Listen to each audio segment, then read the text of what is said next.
IAS बनना वो ख्वाब होता है जो देखती तो लाखों आंखें हैं, लेकिन उस ख्वाब को छू पाना बेहद कम लोगों के नसीब में हो पाता है। हर साल लाखों बच्चे यूपीएससी का सिविल सर्विस का एग्ज़ाम देते हैं और बेहद कम बच्चे ही इस एग्ज़ाम के तीनों लेवल्स को क्रॉस कर यानी प्री, मेंस और इंटरव्यू में टॉप रैंक पाकर ही आईएएस ऑफिसर की ट्रेनिंग तक पहुंच पाते हैं। लेकिन क्या आप जानते हैं कि आईएएस ऑफिसर की ट्रेनिंग कहाँ होती है, कैसी होती है? ट्रेनिंग के दौरान आईएएस ऑफिसर को कितनी सैलरी मिलती है? ट्रेनिंग के दौरान उन्हें कौन कौन से सब्जेक्ट्स पढ़ाए जाते हैं? ट्रेनिंग के दौरान आईएएस ऑफिसर को कितने एग्ज़ाम्स देने होते हैं और उन एग्ज़ाम्स का मार्क्स पैटर्न कैसा होता है? और इन सब के अलावा जब एक आईएएस ऑफिसर की ट्रेनिंग कंप्लीट हो जाती है तो जो पोस्ट उन्हें सबसे पहले मिलती है वह कौन सी होती है? तो फ्रेंड्स, यदि आप भी इन सब प्रश्नों के उत्तर पाने की जिज्ञासा रखते हैं तो इस वीडियो में आपको सब कुछ जानने का मौका मिलेगा। तो आप मेरे साथ अंत तक इस वीडियो में बने रहिए। सबसे पहली बात, आईएएस ऑफिसर की ट्रेनिंग कहाँ होती है? आईएएस ऑफिसर की ट्रेनिंग LBSNAA में होती है, जो उत्तराखंड के मसूरी में स्थित है। LBSNAA का पूरा नाम है Lal Bahadur Shastri national academy of administration. ये एकेडमी लगभग 190 एकड़ में फैली हुई है। इस ट्रेनिंग के दौरान सभी स्टूडेंट्स को ओटीज कहा जाता है। ओटीज का मतलब है ऑफिसर ट्रेनीज। आईएएस ऑफिसर की ट्रेनिंग में टोटल 5 स्टेजेस होती हैं। इन 5 स्टेजेस का नाम है, पहली है फाउंडेशन कोर्स, सेकंड नंबर पर आती है फेज़ 1, थर्ड नंबर पर आती है डिस्ट्रिक्ट ट्रेनिंग, फोर्थ नंबर पर आती है फेज़ 2 और फिफ्थ नंबर पर आती है असिस्टेंट सेक्रेटरीशिप। अब हम इन सभी फेजेस को थोड़ा डिटेल में पढ़ते हैं। सबसे पहले फाउंडेशन कोर्स। फाउंडेशन कोर्स की अवधि 3 महीने की होती है। इस कोर्स में आईएएस के साथ साथ आईपीएस और आईएफएस की ट्रेनिंग भी साथ में दी जाती है। यानी सभी सिविल सर्वेंट का फाउंडेशन कोर्स सेम होता है और एक ही जगह पर होता है।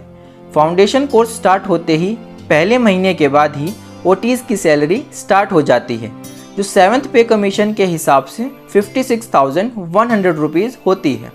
इंटरेस्टिंग बात यह है कि इसी सैलरी में से ओटीज की देख रेख के लिए मेस चार्जेस और एस्टेब्लिशमेंट चार्ज के रूप में 10,000 रुपीज़ काट लिए जाते हैं। फाउंडेशन कोर्स के दौरान ट्रेनीज को बहुत सारी इंटरनल और एक्सटर्नल एक्टिविटीज़ कराई जाती हैं। जैसे एक्सटर्नल एक्टिविटीज़ में ऑफिसर्स ट्रेनिंग को शुरुआत में 4 वीकेंड्स में मसूरी के आसपास की पहाड़ियों में ट्रैकिंग पर भेजा जाता है, जैसे जॉर्ज एवरेस्ट पीक, बिनोंग हिल्स, लाल टिब्बा इत्यादि।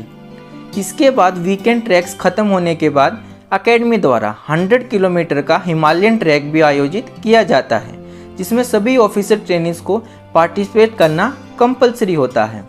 ऑफिसर्स ट्रेनीज को 15 से 20 ग्रुप्स में डिवाइड करके इस ट्रैक पर भेजा जाता है और हर ग्रुप में 20 to 22 ट्रेनीज होते हैं।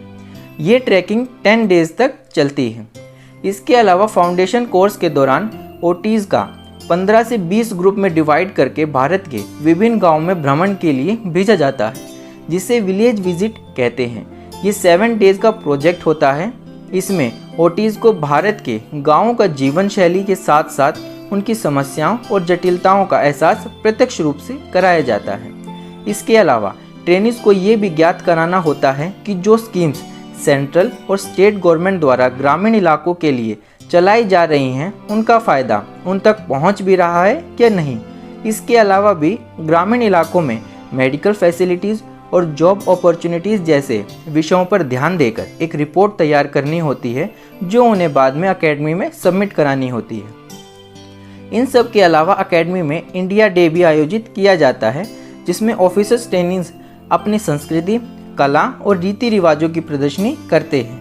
साथ ही साथ अकेडमी में 2 दिन तक एथलेटिक मीट भी आयोजित कराया जाता है, जिसमें एथलेटिक्स से जुड़े हुए बहुत सारे इवेंट्स आयोजित कराए जाते हैं। जैसे सबसे पहले रेसेस में 100 metre, 200 metre, 400 metre, 600 metre, 1500 metre जैसी रेसेस शामिल हैं। इसके साथ ही long jump, high jump, shot put, discus throw, javelin throw और टग ऑफ वॉर जैसे इवेंट्स आयोजित कराए जाते हैं। अच्छा परफॉर्म करने वाले ऑफिसर ट्रेनी को मेरिट में मार्क्स मिलने का फ़ायदा मिलता है। इसके अलावा AK Sinha memorial 1 act play के नाम से एक्ट में भी पार्टिसिपेट करना होता है, जो अकेडमी में ही आयोजित होता है।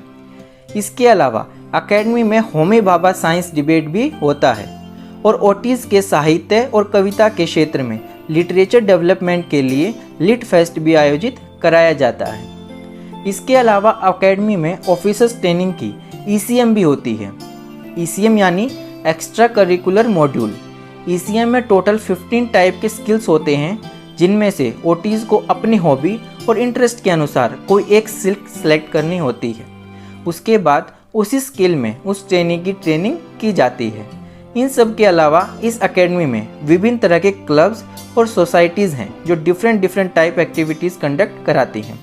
प्रिसाइजली इसमें 14 टाइप्स के क्लब्स एंड सोसाइटीज़ हैं, जिनके नाम हैं adventure sports club, alumni association, computer society, film society, fine art association, hobbies club, house journal society, management circle, nature covers club, officers club, officers mess, rifle and archery club, society for contemporary affairs, society for social service. इन सभी clubs को activities के शामिल करना होना बेहद compulsory होता है।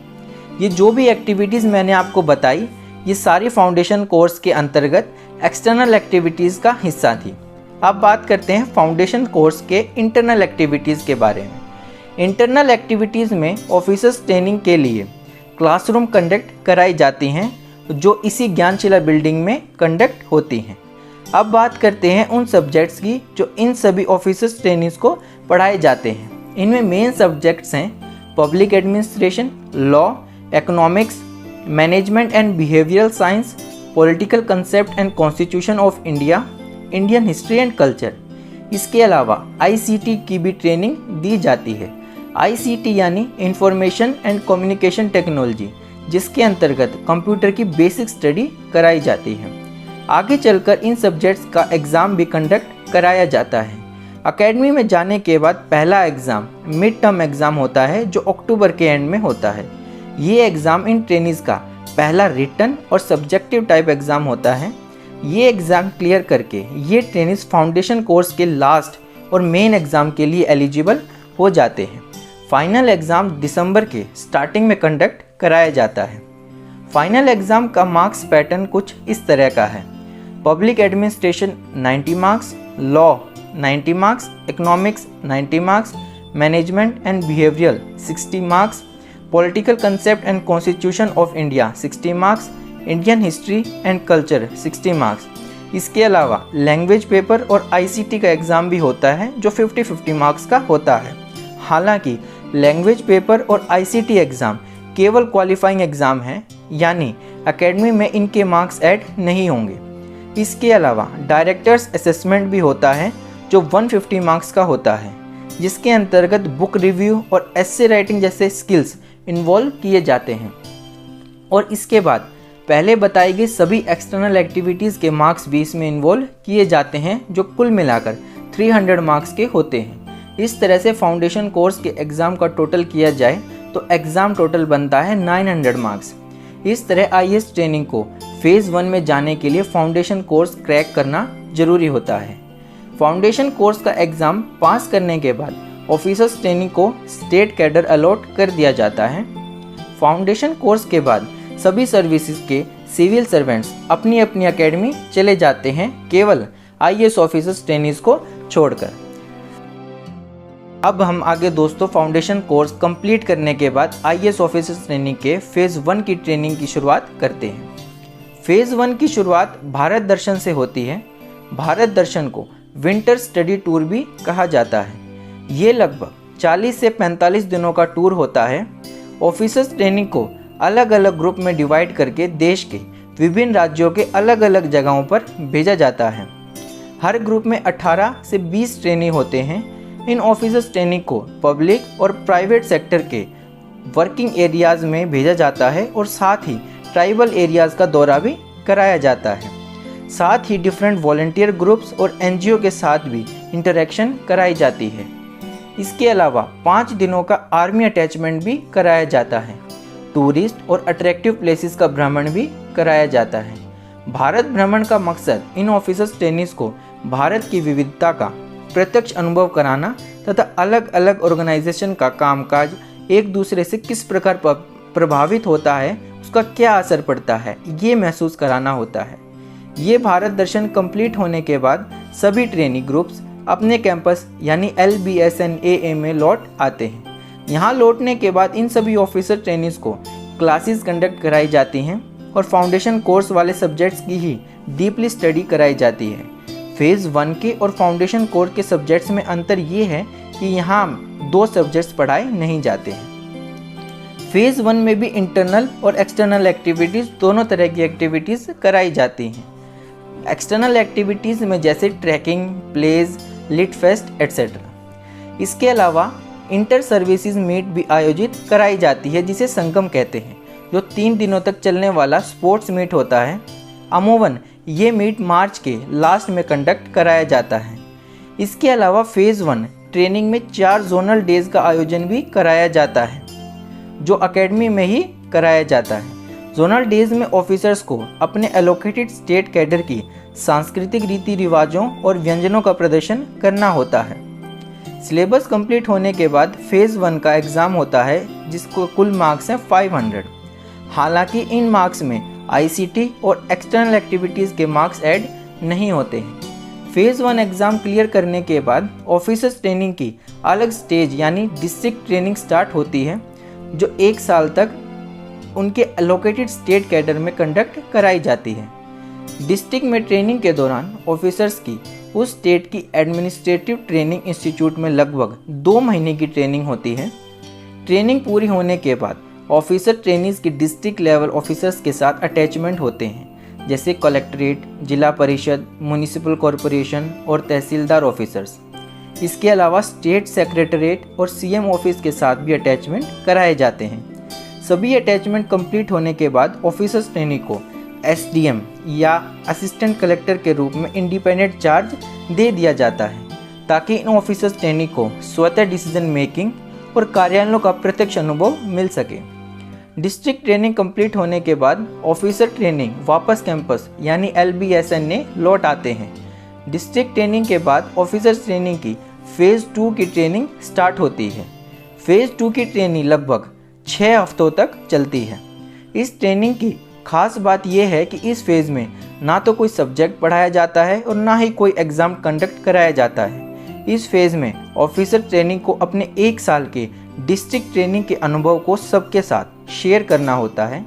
इससे होता यह है कि सब ट्रेनीज एक दूसरे के एक्सपीरियंस से कुछ सीख पाते हैं। इसके अलावा इस फेज़ में कई तरह के एडवेंचरस स्पोर्ट्स भी कराए जाते हैं, जैसे river rafting, parasailing, rock climbing और ट्रैकिंग।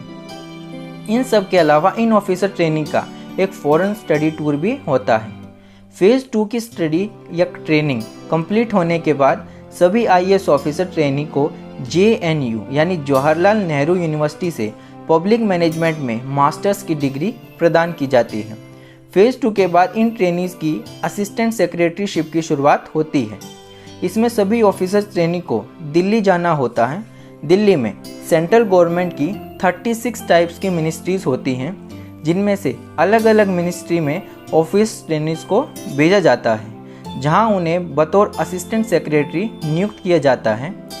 इस पोस्ट पर उनकी पोस्टिंग 3 महीने की होती है। ट्रेनिंग कंप्लीट होने के बाद IAS ऑफिसर्स ट्रेनी को अपने एलोकेटेड स्टेट कैडर में पोस्टेड कर दिया जाता है। तो इस तरह से एक IAS की पूरी ट्रेनिंग की ड्यूरेशन की बात करें तो ये ड्यूरेशन है 2 साल 1 महीना। अब आखिरी बात कि IAS की ट्रेनिंग कंप्लीट होने के बाद जो पहली पोस्टिंग मिलती है वो कौन सी है, तो फ्रेंड्स वो पोस्टिंग है SDM की पोस्ट उन्हें मिलती है। तो फ्रेंड्स ये था एक IAS का स्टूडेंट से SDM तक का सफ़र। तो मेरी तरफ से आज की वीडियो में इतना ही। अगर आपको मेरी वीडियो पसंद आई हो तो मेरी वीडियो को लाइक और मेरे चैनल को सब्सक्राइब करना ना भूलें। धन्यवाद।